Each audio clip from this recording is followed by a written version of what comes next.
Hello students, कैसे हैं आप सब। आशा करती हूँ आप अच्छे होंगे और अच्छे से अपनी पढ़ाई कर रहे होंगे। मैं मोनिका रावत आपका स्वागत करती हूँ आईसीटी वर्चुअल क्लासरूम देहरादून में।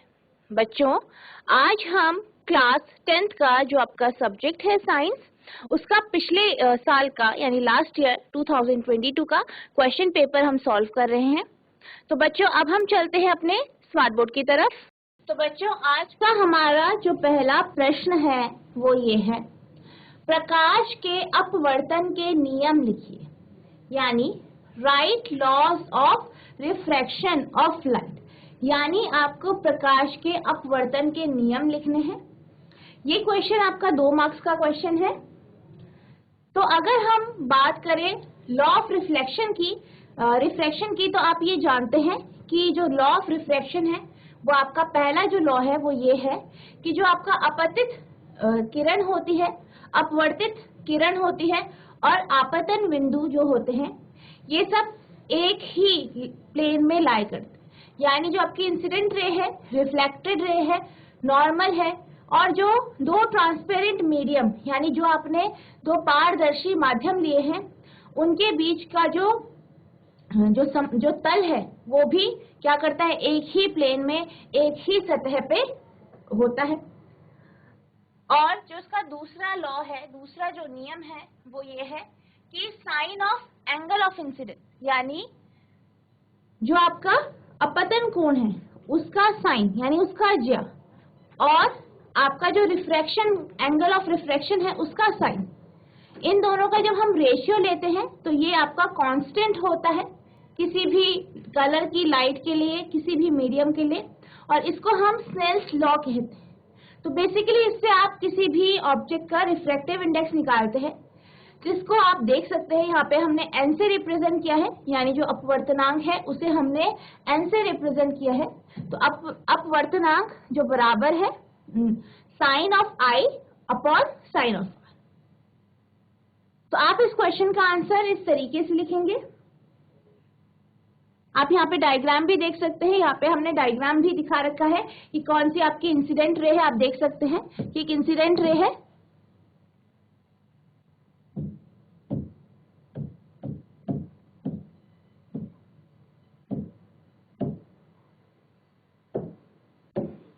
जो आपकी इंसिडेंट रे है, अपतित किरण है, वो क्या करती है, वो जाती है और दूसरे मीडियम से पास होती है।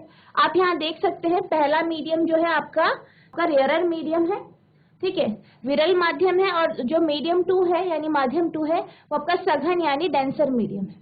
अब आपकी जो रे ऑफ लाइट है यानी प्रकाश की किरण, वो क्या कर रही है, पहले माध्यम से दूसरे माध्यम की तरफ जाती है। तो क्योंकि ये एक रेयरर मीडियम से डेंसर मीडियम की तरफ जा रही है, तो आप देख सकते हैं कि जो आपका जो एंगल है, एंगल ऑफ जो इंसिडेंस है और एंगल ऑफ रिफ्रैक्शन या रिफ्रैक्टेड एंगल जो है वो आपका देख सकते हैं उसमें क्या चेंज आ रखा है। जो आपका थीटा 2 है वो छोटा है आपके थीटा 1 से। तो इस तरीके से आप डायग्राम बनाएंगे और फिर आप जो है लॉज ऑफ रिफ्लेक्शन लिखेंगे। तो लॉज ऑफ रिफ्रैक्शन आप इस तरीके से लिखेंगे। पहला point, the incident ray, the reflected ray and the normal to the interference of two transparent medium at the point of incidence all lie in the same plane. यानी जो है आपका इंसिडेंट रे है यानी अपतित किरण, अपवर्तित किरण और आपतन बिंदु पर दो पारदर्शी माध्यम के अंतरापृष्ठ का अभिलंब सभी एक ही तल में होते हैं। सेकंड पॉइंट आप इस तरीके से लिखेंगे, the ratio of sine of angle of incidence to the sine of angle of refraction is constant for a light of a given colour and for the given medium pair of medium. This law is known as Snell's law of refraction, यानी n बराबर sine i upon sine r। This the constant is also called refractive index of the second medium with respect to first. किसी दिए गए रंग के प्रकाश के लिए और मीडिया के दिए गए जोड़े के लिए अपतन कोण की ज्या का अपवर्तन कोण की ज्या से अनुपात स्थिर होता है। इस नियम को स्नेल्स का अपवर्तन का नियम भी कहते हैं और ये जो है इस तरीके से लिखा जाता है, N बराबर sine I upon sine R।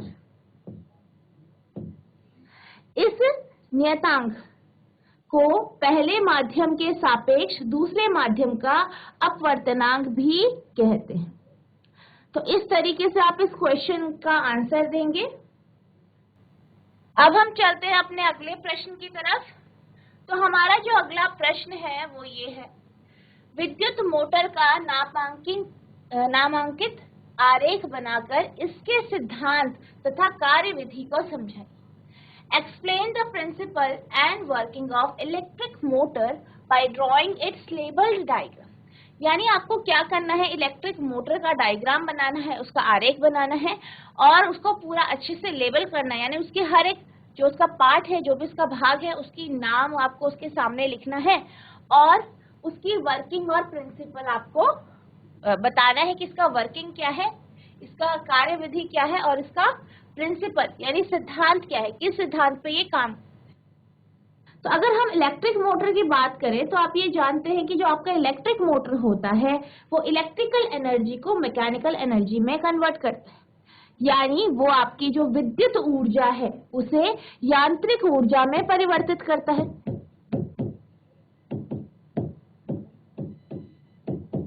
विद्युत ऊर्जा को किस में परिवर्तित करता है, यांत्रिक ऊर्जा में। तो अगर हम इसके प्रिंसिपल की बात करें, ठीक है, तो ये किस प्रिंसिपल पे काम करता है कि जब भी किसी कंडक्टर, कोई भी कंडक्टर है, कोई भी चालक है जिससे इलेक्ट्रिसिटी हम पास कर रहे हैं, कोई करंट उससे पास कर रहे हैं और उसको अगर हम किसी मैग्नेटिक फील्ड में यानी चुंबकीय क्षेत्र पर जो है परपेंडिकुलर रखते हैं तो क्या होता है, जो आपका कॉइल होता है या फिर जो आपका कंडक्टर है, जो उसका आपका चालक है, वो मूव करने लग जाता है। क्या होता है इसमें जो इसका जो प्रिंसिपल है वो ये है कि जब भी कोई करंट कैरिंग कंडक्टर यानी ऐसा चालक जिससे विद्युत धारा प्रवाहित हो रही है, उसे अगर हम नॉर्मली किसी मैग्नेटिक फील्ड में रखते हैं, यानी मैग्नेटिक फील्ड लाइन के वो हम नॉर्मल उसे हम रखते हैं, तो जो आपका कंडक्टर है उस पर फोर्स लगता है, उस पर क्या लगता है, फोर्स लगता है, उस पर फोर्स लगता है और वो आपका जो कंडक्टर है वो मूव करने लग जाता है, ठीक है, वो घूमने लग जाता है, जिससे क्या होता है, मैकेनिकल एनर्जी जो होती है आपकी, जो इलेक्ट्रिकल एनर्जी है वो मैकेनिकल एनर्जी में परिवर्तित हो जाती है। अगर हम एक सिंपल मोटर की बात करें, जो आपकी सिंपल इलेक्ट्रिक मोटर होती है, ठीक है, उसके कुछ पार्ट्स होते हैं, जैसे कि आप यहाँ पे देख सकते हैं, उसके कुछ पार्ट्स होते हैं। पहला जो उसका भाग है वो आपका क्या है, पावर सप्लाई, यानी जहां से आप जो है करंट उस कॉइल से पास कर रहे हो। मोटर की जो कॉइल है, जिसपे बीच में कॉइल लगी है, रेक्टेंगुलर कॉइल लगी है, आयताकार जो कुंडली लगी है, ठीक है, उससे जब आप करंट पास करते हो। मैग्नेटिक फील्ड, तो इसमें हम परमानेंट मैग्नेट का यूज कर सकते हैं या किसी इलेक्ट्रोमैग्नेट का यूज करते हैं, जिससे क्या करते हैं हम मैग्नेटिक फील्ड यानी चुंबकीय क्षेत्र को हम उस जो मोटर है उस पर उत्पन्न कराते हैं। इसमें एक आर्मेचर और रोटेटर या रोटर लगा होता है, कम्यूटेटर होता है, ब्रशेस होते हैं और एक्सेल होता है। An electric motor is a device which converts the electrical energy into the mechanical energy। फिर आप इसके बाद प्रिंसिपल लिखेंगे, तो प्रिंसिपल आप हेडिंग डालेंगे और फिर इस तरीके से लिखेंगे, an electric motor, DC motor works on the principle that when an electric current is passed through a conductor placed normally in a magnetic field, a force acts on the conductor as a result of which the conductor begins to move and mechanical energy is obtained।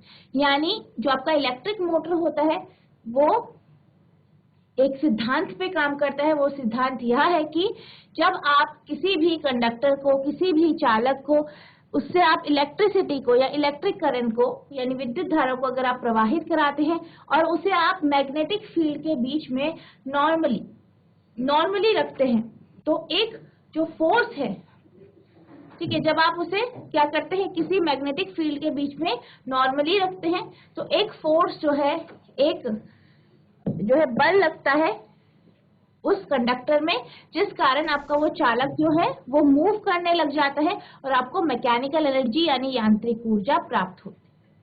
फिर आप लिखेंगे a simple motor has the following parts, यानी जो आपका simple motor होता है, साधारण जो विद्युत मोटर होती है, उसके भाग जो होते हैं वो कुछ इस तरीके से है। पहला है a power supply mostly DC for a simple motor, यानी एक आपको क्या चाहिए, पावर सप्लाई चाहिए, ठीक है, जो कि आपका सिंपल मोटर का होगा, डीसी का होगा। दूसरा आपका फील्ड मैग्नेट, यानी आपको मैग्नेटिक फील्ड, चुंबकीय क्षेत्र को उत्पन्न करने के लिए आपको मैग्नेट चाहिए, और ये मैग्नेट आपके परमानेंट मैग्नेट भी हो सकते हैं और विद्युत मैग्नेट भी हो सकते हैं या विद्युत चुंबक भी हो सकते हैं। एन आर्मेचर और रोटर, एक आर्मेचर आपके पास होना चाहिए, ठीक है। दूसरा है आपका कम्यूटेटर, ब्रशेस और एक्सेल। अगर हम कम्यूटेटर की बात करें तो जो आपका कम्यूटेटर होता है वो दो ब्रश से मिलके बनता है, ठीक है, और एक एक्सेल चाहिए जो कि आपका कम्यूटेटर के बीच में आप लगाएं। तो आपका जो डायग्राम बनेगा वो कुछ इस तरीके से बनेगा। आपको क्या करना है, ये आपका क्या है, कम्यूटेटर है, आप देख सकते हैं, और ये जो आपके बीच में ये कम्यूटेटर है, ठीक है, दोनों को मिला के कम्यूटेटर बनता है, और एक सिंगल को हम ब्रश कहते हैं। हमने क्या किया है, इसको हमने जोड़ा है एक बैटरी से, आप देख सकते हैं यहाँ पे एक सेल लगा रखा है, डीसी सोर्स लगा रखा है, इसके बीच में एक एक्सेल यहाँ पे लगाया जाता है, ठीक है, और जो आपके ब्रशेस होते हैं ये इंटरनली इंसुलेटेड होते हैं। अब क्या होता है, बेसिकली हम जब इससे बैटरी को इससे कनेक्ट करते हैं तो आप जानते हैं बैटरी में क्या होता है, आपका इलेक्ट्रिसिटी जो होती है केमिकल फॉर्म में स्टोर होती है, यानी जो आपकी विद्युत ऊर्जा है वो रासायनिक तौर पे आपकी बैटरी के अंदर जो होती है स्टोर होती है। अब इससे क्या हो रहा है, अब हमने कनेक्शन कर दिया, अब इससे करंट फ्लो होगा। अब ये जो करंट फ्लो होगा, ठीक है, वो आपके ब्रशेस तक पहुंचेगा, और ये ब्रशेस हमने किससे कनेक्ट की है, आप देख सकते हैं, हमने एक कंडक्टर से, यहाँ पे हमने एक तार ली है, एक कॉइल ली है, ठीक है, एक कॉइल ली है जो कि आयतकार यानी रेक्टेंगुलर कॉइल है, और इस कॉइल को हमने मैग्नेटिक फील्ड में रख दिया है। कैसे रख दिया है, मैग्नेटिक फील्ड में हमने इसे रख दिया है। अब जब जो आपका डीसी सोर्स है यानी जब बैटरी है उससे आप करंट फ्लो होगी, अब ये करंट फ्लो होगी और ये आपका ये जो आपका क्या है कॉइल है उससे पास होगी। हम इसे नाम दे देते हैं ABCD। अब करंट जब यहाँ से फ्लो हो रही है, यहाँ से क्या हो रही है, धारा प्रवाहित हो रही है, तो इस तरीके से धारा प्रवाहित हो। अब बेसिकली क्या हो रही है, धारा प्रवाहित हो रही है ऊपर की तरफ, मैग्नेटिक फील्ड लग रही है इस तरफ, यानी नॉर्थ से साउथ, आप जानते हैं मैग्नेटिक फील्ड चलती है। अब इसमें हम क्या करेंगे, राइट हैंड थंब रूल लगाएंगे। क्या लगाएंगे, राइट हैंड थंब रूल लगाएंगे। कहाँ पे, आपका AB एक्सेल पे, यानी जो आपकी AB एक्सिस है या AB जो पार्ट है या भाग है तार का, उस पे हम जो है राइट हैंड थंब रूल लगाएंगे। तो इसके अकॉर्डिंग अगर हम राइट हैंड थंब रूल लगाते हैं तो आपका जो AB है, जब इससे करंट पास होगा और मैग्नेटिक फील्ड लगेगी तो आपका जो AB पार्ट जो है वो नीचे की तरफ जाएगा, यानी उस पे जो फोर्स लग रहा है, बल जो लगेगा वो नीचे की तरफ लगेगा, जिस कारण ये नीचे की तरफ मूव करेगा या नीचे की तरफ ये घूमेगा। इसी तरीके से अगर हम बात करें BC की, तो BC क्योंकि BC का जो डायरेक्शन है या BC पे जो करंट का या धारा का जो डायरेक्शन है, धारा की जो दिशा है वो वही है जो कि आपकी मैग्नेटिक फील्ड में है। तो यहाँ पे कुछ इस तरीके से कुछ आपको इस तरीके से कुछ जो है ऑब्जर्व नहीं होगा, यानी इस पे किसी भी तरीके का आपको कोई फोर्स ऑब्जर्व नहीं होगा, देखेंगे नहीं आप किसी भी तरीके का फोर्स इस जो है पार्ट पे। वहीं अगर हम बात करते हैं CD की, यानी तार का जो CD वाला भाग है, क्योंकि इसमें करंट C से D की तरफ जा रही है, नीचे की तरफ जा रही है इस तरीके से C से D की तरफ, और आपका जो मैग्नेटिक फील्ड है वो आपका नॉर्थ से साउथ की तरफ जा रहा है। अब इसमें भी हम राइट हैंड थंब रूल लगाएंगे। तो जब हम इसमें राइट हैंड थंब रूल लगाएंगे तो हम क्या देखेंगे कि जो आपका CD एक्स जो ये पार्ट है, ये जो भाग है, ये इस पे फोर्स लगेगा, इस पे बल लगेगा, वो भी ऊपर की तरफ, और आपका CD भाग ऊपर को मूव कर जाएगा। अब ये इस तरीके से मूव करेगा और क्या हो जाएगा, एक पोजीशन में ये यहाँ पे इस तरीके से आपका जो है CD यहाँ पे खड़ा हो जाएगा और जो BA है वो इस तरीके से हो जाएगा, यानी इस तरीके से आपका एक्सल हो जाएगा, कुछ इस तरीके से आपका एक्सल हो जाएगा, ठीक है। यानी C ऊपर आ जाएगा, आपका जो B वाला पार्ट है वो नीचे आ जाएगा, इस तरीके से ये हाफ रोटेशन करेगा। अब जब ये हाफ रोटेशन कर लेगा, जब ये हाफ रोटेशन करेगा तो आपकी जो ये कॉइल है ये पूरा मूव हो रही है, तो हाफ रोटेशन करेगा तो आपकी जो कॉइल है वो यहाँ पे आ जाएगी, यानी जो आपका D से जुड़ा हुआ जो सिरा है वो इधर पे आ जाएगा और A से जुड़ा हुआ सिरा आपका इधर पे आ जाएगा। D से जुड़ा हुआ सिरा आपका यहाँ पे आ जाएगा, ये आपका ABCD है, तो D से जुड़ा हुआ सिरा यानी ये वाली जो तार है वो यहाँ पे आ जाएगी और ये जो A से जुड़ी हुई तार है वो यहाँ पे आ जाएगी। अब आप देख सकते हैं यहाँ पे स्प्लिट है, यानी ये जो आपका कम्यूटेटर है ये बीच से यहाँ पे अलग है, सेपरेट हो रखा है। अब क्या होगा, जैसे ही आपकी जो ये तार है जो कि D से जुड़ा हुआ है वो यहाँ पे पहुंचेगी स्प्लिट पे और A से जुड़ी हुई वो उधर पर पहुंचेगी, तो क्या होगा, आपका जो करंट है वो इससे पास नहीं होगा क्योंकि ये गैप में आ गया। अब क्या होगा, ये जो आपका वायर है ये अपने इनर्शिया के कारण ये क्या होगा, रोटेट करेगा और पूरी तरीके से ये रोटेट हो जाएगा, यानी आपका जो ये C है वो फाइनली यहाँ पहुंच जाएगा, D आपका यहाँ पे पहुंच जाएगा, ठीक है, A आपका यहाँ पे पहुंच जाएगा और B आपका इस साइड पहुंच जाएगा। तो इस तरीके से ये एक रोटेशन पूरा कंप्लीट कर देगा, एक बार पूरा घूम जाएगा।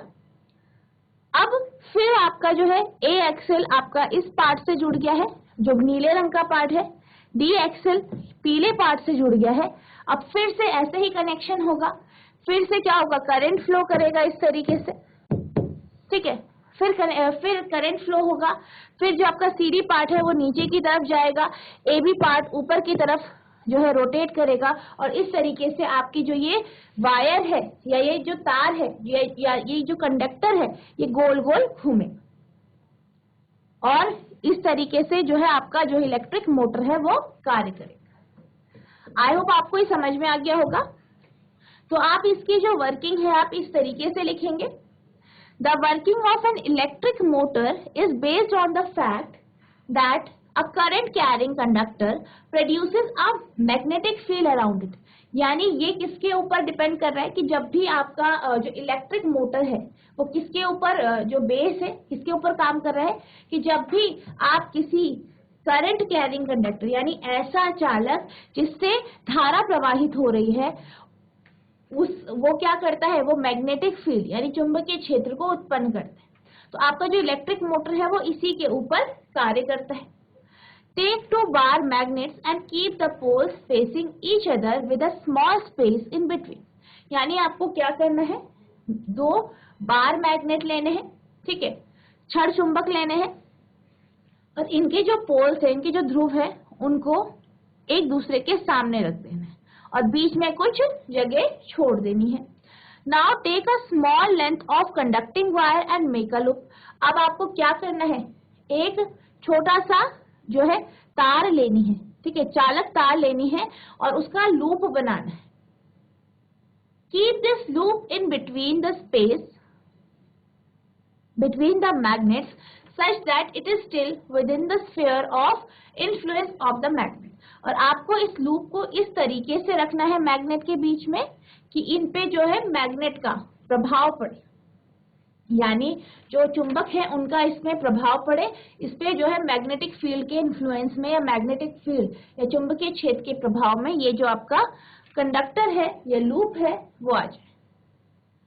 Now for the last bit connect the ends of the loop to the battery terminal. और फिर आपको क्या करना है, इस लूप को बैटरी से जोड़ देना है। When electricity flows through a simple circuit, you will notice that the loop moves। अब जैसे ही जो है आपका जो सर्किट है उससे करंट फ्लो होगा, तो आप क्या देखेंगे कि जो आपका लूप है वो मूव करने लग जाएगा, वो घूर्णन करने लग जाएगा। The magnetic field of the magnets interferes with that produced due to electric current flowing in a conductor.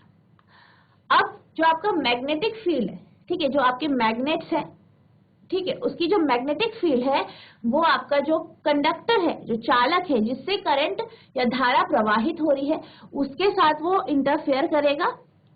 Since the loop has become a magnet, क्योंकि आपका जो लूप है, यानी जो आपका कंडक्टर है, क्योंकि उसमें से करंट पास हो रही है, तो इस कारण वो क्या करेगा, मैग्नेट की तरह बिहेव करेगा, चुंबक की तरह वो व्यवहार करेगा। One side of it will be attracted to the north pole of the magnet and other to the south pole. तो क्या होगा, आपका जो आपका लूप है उसका एक भाग जो है चुंबक के उत्तरी ध्रुव की तरफ आकर्षित होगा और जो उसका दूसरा भाग है वो मैग्नेट के यानी चुंबक के दक्षिणी ध्रुव की तरफ आकर्षित होगा। This causes the loop to rotate continuously, और इस कारण क्या होगा, आप जो लूप है वो लगातार घूमता रहे। विद्युत मोटर का कार्य इस तथ्य पर आधारित है कि धारावाही चालक इसके चारों ओर एक चुंबकीय क्षेत्र उत्पन्न करता है। दो छड़ चुंबक लें और ध्रुवों को एक दूसरे के सामने रखें और बीच में थोड़ी सी जगह छोड़ दें। अब एक चालक तार की छोटी सी लंबाई लेकर एक लूप बनाए। इस लूप को चुंबकों के बीच की जगह में इस तरह रखें कि यह अभी भी चुंबकों के प्रभाव क्षेत्र के भीतर हो। अब आखिर में लूप के सिरे को बैटरी टर्मिनल से कनेक्ट करें, यानी जोड़ दें। एक बार जब बिजली आपके साधारण सर्किट से प्रवाहित होती है तो आप देखेंगे कि आपका लूप चलता है। कंडक्टर में बहने वाले विद्युत प्रवाह के कारण चुंबकीय क्षेत्र उस क्षेत्र से हस्तक्षेप करता है जो उत्पन्न होता है। चूंकि लूप एक चुंबक बन गया है, इसका एक किनारा चुंबक के उत्तरी ध्रुव की ओर आकर्षित होता है और दूसरा ध्रुव दक्षिणी ध्रुव की ओर आकर्षित होता है। इस तरीके से जो आपका लूप है वो लगातार घूमता है। तो इस तरीके से आप इस क्वेश्चन का आंसर लिखेंगे और आप जो है इस तरीके से पूरा जो है पहले प्रिंसिपल लिखेंगे, फिर इसके पार्ट्स लिखेंगे, डायग्राम बनाएंगे और फिर इसकी वर्किंग जो है कार्यविधि वो लिखेंगे। आई होप आपको ये समझ में आ गया होगा।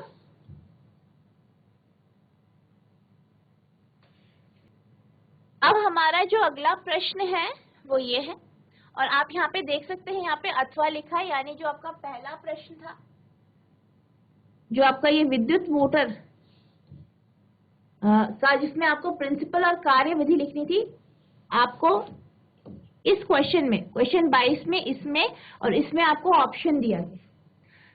अब हम इसके जो ऑप्शन के बाद वाला क्वेश्चन है उसे डिस्कस करते हैं। तो आपका जो क्वेश्चन है वो आपका कुछ इस तरीके से है और आप यहाँ पे देख सकते हैं 3 मार्क्स का क्वेश्चन है और इसमें 3 पार्ट्स हैं, का, ख और ग, और तीनों जो भाग हैं वो 1-1 मार्क्स के। एक टॉर्च के बल्ब पर 5 वोल्ट तथा 500 मिली एम्पेयर अंकित है, याद कीजिए। एक टॉर्च बल्ब का rate is rated 5 volt and 500 milli ampere, calculate. यानी आपको एक टॉर्च दिया गया है जिसपे 5 वोल्ट और 500 मिली एम्पेयर लिखा गया है। आपको कैलकुलेट करना है, आपको ज्ञात करना है। पहला, बल्ब की शक्ति, पावर ऑफ बल्ब, यानी जो बल्ब है उसकी शक्ति क्या होगी ये आपको निकालनी है। खा है बल्ब का प्रतिरोध, रेजिस्टेंस ऑफ बल्ब, यानी जो बल्ब है उसका रेजिस्टेंस आपको निकालना है, उसका प्रतिरोध आपको निकालना है। तीसरा, 2 घंटा जलने पर बल्ब द्वारा अभिभुक्त ऊर्जा, यानी जो आपकी 2 घंटे तक अगर हम इस बल्ब को जला के रखते हैं तो वो कितनी एनर्जी, कितनी ऊर्जा कंज्यूम करेगा या ले, ये आपका क्या है क्वेश्चन है। तो सबसे पहले हमें इसमें जो भी इंफॉर्मेशन दी गई है उसे हम नोट डाउन कर लेते हैं। पहला आपको दिया गया है V की वैल्यू जो कि 5 वोल्ट है और करंट दिया गया है I 500 मिली एम्पियर में कन्वर्ट करेंगे तो ये आ जाएगा आपका 0.5 एम्पियर। और किस तरीके से करेंगे आप इसे कन्वर्ट, इसको डिवाइड कर देंगे 1000 से। अब हमें क्या निकालना है, पावर, यानी हमें शक्ति निकालनी है पहले भाग में, पावर ऑफ बल्ब।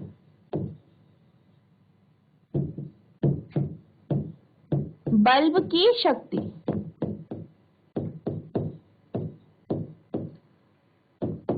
तो पावर जो होता है बराबर होता है VI के, ठीक है, यानी P बराबर V जो है आपका 5 वोल्ट है,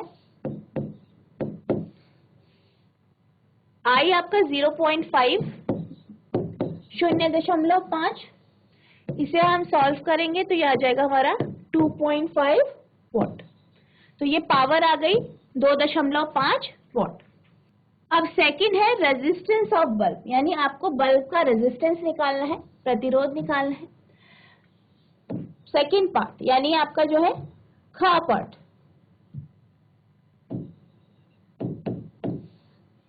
आप जानते हैं ओम्स लॉ से V = IR होता है। V की वैल्यू आपकी 5 वोल्ट है, ठीक है, I 0.5 ampere, 0.5 ampere into R, तो R बराबर हो जाएगा 5/0.5, यहां से आपका पॉइंट कैंसिल, तो ये आपके पास 10 ओम आ गया। तो ख पार्ट का जो आंसर आया है वो आपका 10 ओम आ गया है। और ये हम जो है ओम्स लॉ से या ओम के नियम से इसे सॉल्व किया है हमने। नेक्स्ट ग पार्ट, तो इसमें आपसे पूछा गया कि एनर्जी कितनी होगी, यानी ऊर्जा, अगर 2 घंटे तक आपका जो बल्ब है वो चलता रहा तो वो कितनी ऊर्जा को कंज्यूम करेगा। तो हम ये जानते हैं कि जो आपकी ऊर्जा होती है बराबर होती है P इंटू टी, यानी पावर इंटू टाइम। अब पावर की वैल्यू हमारे पास 2.5 है, टाइम, कितना टाइम लग रहा है, कितने घंटे लग रहे हैं, आप देख सकते हैं 2 घंटे लग रहे हैं, 2 आवर, ठीक है, 2 घंटे। अब इसको आप क्या करना है, सेकेंड में कन्वर्ट करना है 2 घंटों को, तो आप क्या करेंगे 60 इंटू 60, घंटे को अगर आपको सेकेंड में बदलना है तो आप 3600 से इंटू करते हैं, या 60 और 60 से 2, मतलब 60 से 2 बार इसे मल्टीप्लाई कर देंगे तो आपके पास ये सेकेंड में परिवर्तित हो जाएगा। अब आप इसे सॉल्व करेंगे, 2.5 इंटू 2 इंटू 3600,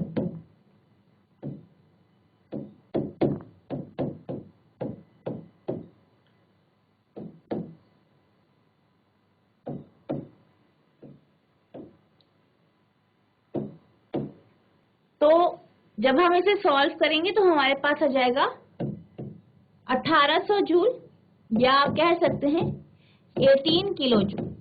तो ये हमारे पास एनर्जी यानी ऊर्जा की वैल्यू आ गई है। इस तरीके से आप ऊर्जा की वैल्यू निकालेंगे।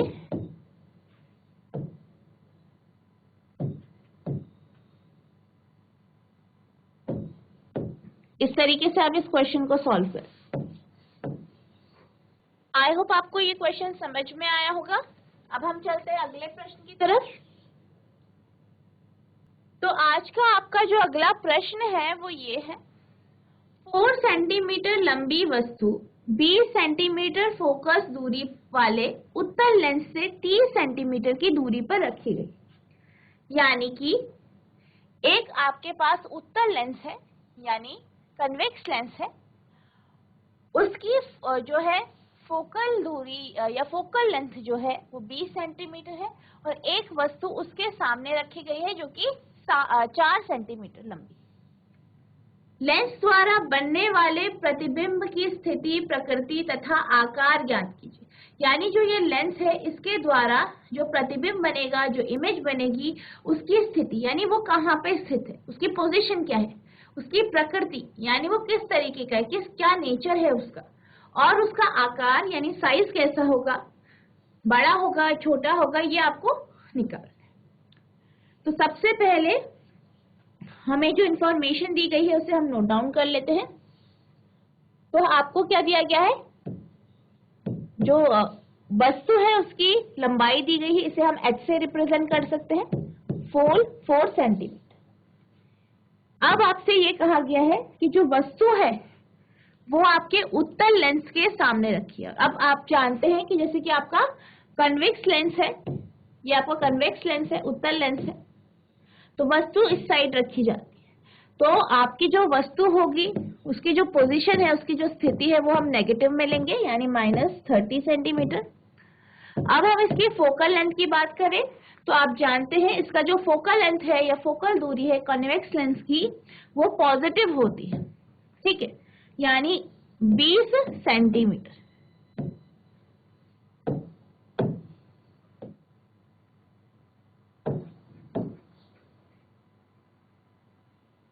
तो ये इंफॉर्मेशन हमें दी गई है।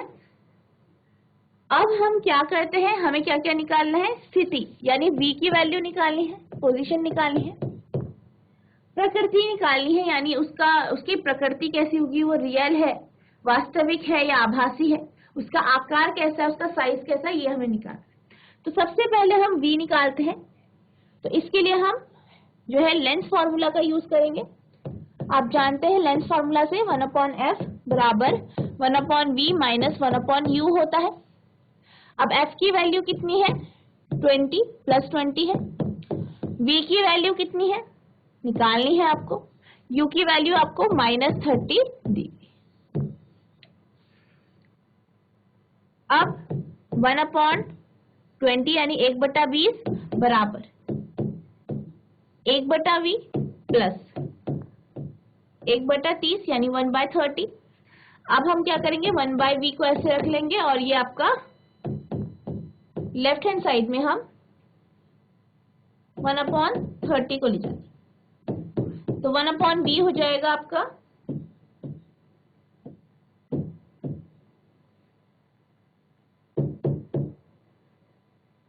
1/v हो गया आपका 1/60, यानी v की वैल्यू हो गई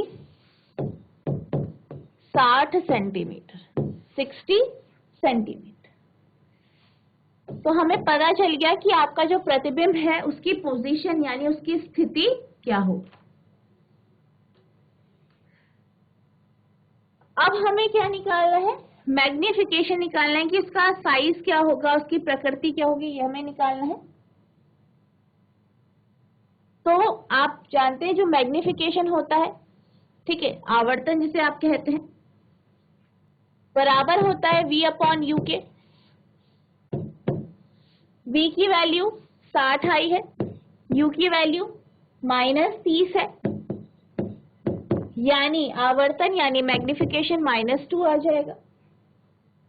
अब m बराबर यानी मैग्निफिकेशन आपका h2/h1 भी होता है, जहां पे हम h1 क्या ले रहे हैं, ऑब्जेक्ट या वस्तु की जो ऊंचाई है वो ले रहे हैं। m की वैल्यू -2, h2 ऐसे ही रख देंगे, h1 की वैल्यू कितनी है आपकी 4, तो h2 आ गया -8। तो इससे हमें क्या पता चला, हमें इससे ये पता चला कि जो आपकी इमेज है, image will be formed at 60 centimeter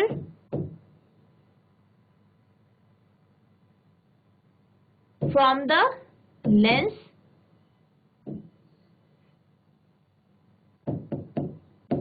its size will be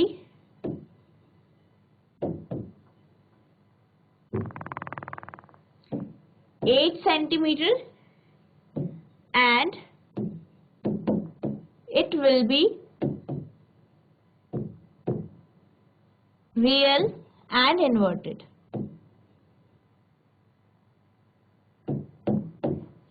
यानी प्रतिबिंब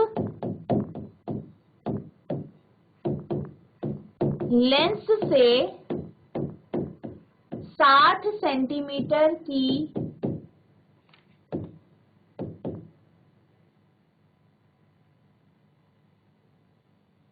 60 सेंटीमीटर की दूरी पर बनेगा।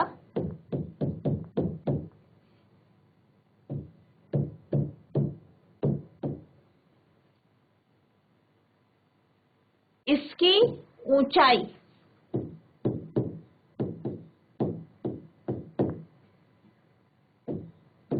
8 सेंटीमीटर होगी तथा यह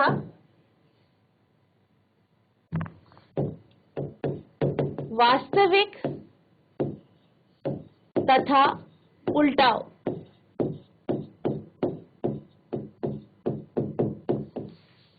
तो इस तरीके से आप इस क्वेश्चन को सॉल्व करेंगे।